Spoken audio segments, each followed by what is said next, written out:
Back on the show is Professor Richard Wolff, Professor Emeritus at the University of Massachusetts, and one of my former macroeconomics professors. Great to see you again. Nice to be on your program. So I read your piece in The Guardian about the recent S&P downgrade of U.S. debt, and I think that the first question I have is, are we making too big out of a deal out of what Standard & Poor's says, given that they were the ones reassuring us about the great credit rating and ethics of many of the companies that turned out to be defrauding all of their investors years ago? No, I don't think so. I think that if Standard & Poor was doing something very different from what most other observers of what they're looking at had concluded, then you might question S&P and suspect that they had other motives. But in fact, both of the other major credit rating agencies, Moody's and Fitch's, has put the United States on what's called a credit watch, which is basically a way of saying pretty much the same thing that Standard & Poor's says. And most independent economists, professional, academic, and otherwise, looking at what's going on in the United States, would have to conclude that the credit worthiness of the debts of the United States are now much more questionable than they were 5 years ago, 10 years ago, 20 years ago. And that's what a credit rating agency is supposed to do, is namely give lenders, creditors, some sense of the riskiness of continuing to lend to a particular borrower, in this case, the U.S. government.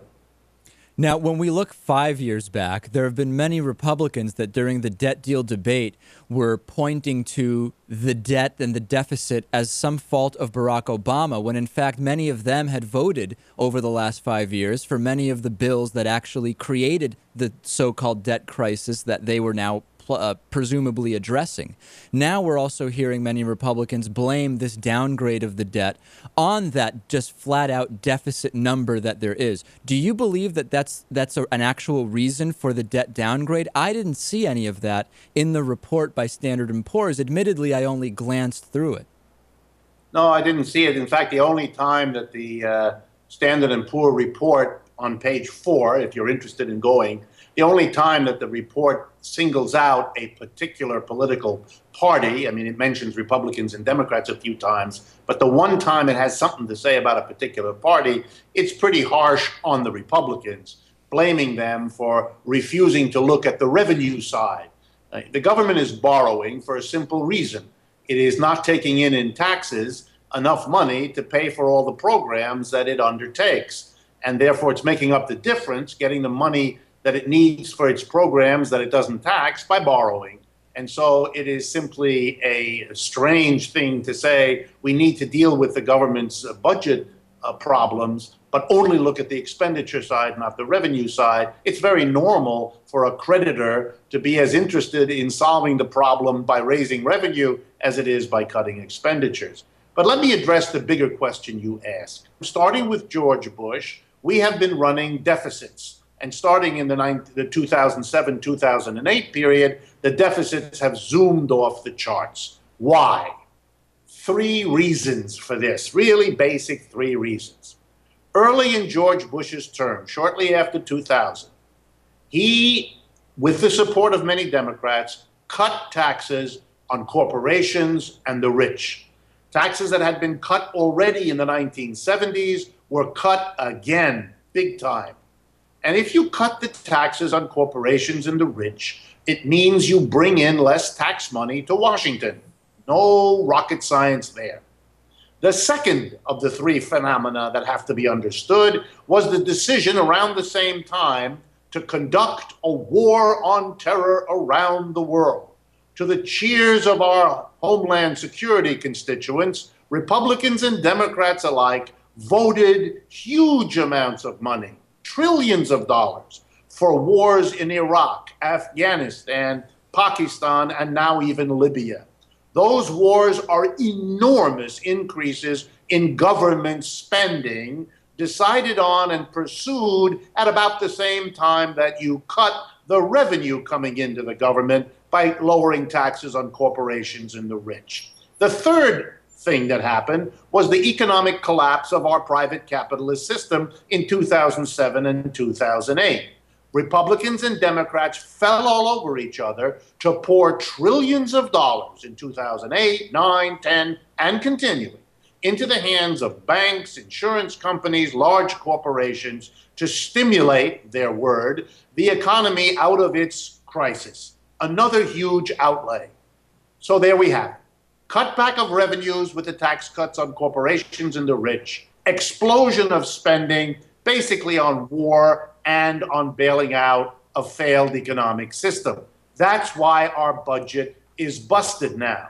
And the reason Standard & Poor correctly said things are looking bad is because the deal hammered out last week between Obama and the Republicans does not end the government's need to borrow $1 trillion this year, $1 trillion next year.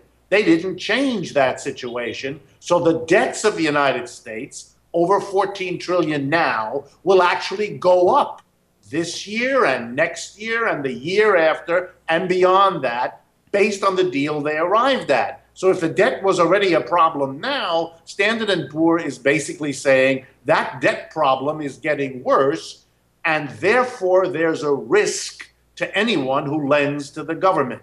And let me conclude by simply telling you what that risk is, because that's not an economic problem, that's a political problem.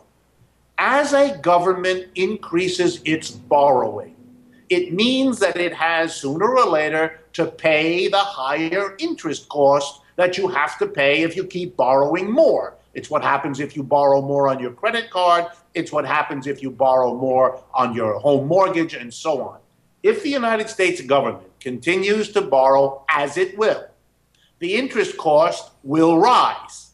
And here's the problem.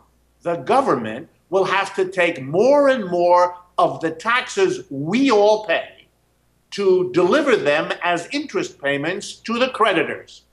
Large corporations, banks, wealthy individuals, and increasingly foreign governments like that in the People's Republic of China, the largest foreign creditor of the United States. Well, let me make clear what that means. Americans will be paying more and more taxes, not to help the government provide a college loan to a needy student, or a retirement pension to an older person, or health insurance for a poor person on Medicaid, and so on. No. We'll be paying more and more taxes for money that will go to pay off the creditors. And Standard & Poor knows, because this has happened in country after country, that at a certain point, politically, the mass of people will say, no. We are not going to pay more taxes to deliver that money to rich people around the world at the expense of the social programs we need in a time of economic crisis more than ever. Sure, but at the same time, many of those social programs are the ones that Republicans now are telling people you shouldn't be paying for those with taxes now. But it's incredible because eventually, instead, maybe if given the choice between paying interest to foreign countries and funding some social programs now, maybe a lot of those conservatives would actually be okay paying a little bit higher taxes now. Absolutely. And the first thing that's needed to do is to tell them that what has taken the deficit up is not Social Security. Social Security is still running a surplus. That is, they take in more than they spend. Social Security is not a drag on this budget. Medicare and Medicaid are, mostly because they are money spent for a wildly overinflated medical establishment. But that has been rising slowly and steadily. What makes this deficit, what puts this burden on the budget are not those things. It's the cutting of taxes in 2000, the wars all over the place, and the bailing out of the big business community. Professor Richard Wolff, Professor Emeritus at the University of Massachusetts, my alma mater. Thanks so much for joining us. Thank you very much for inviting me. Okay, take care.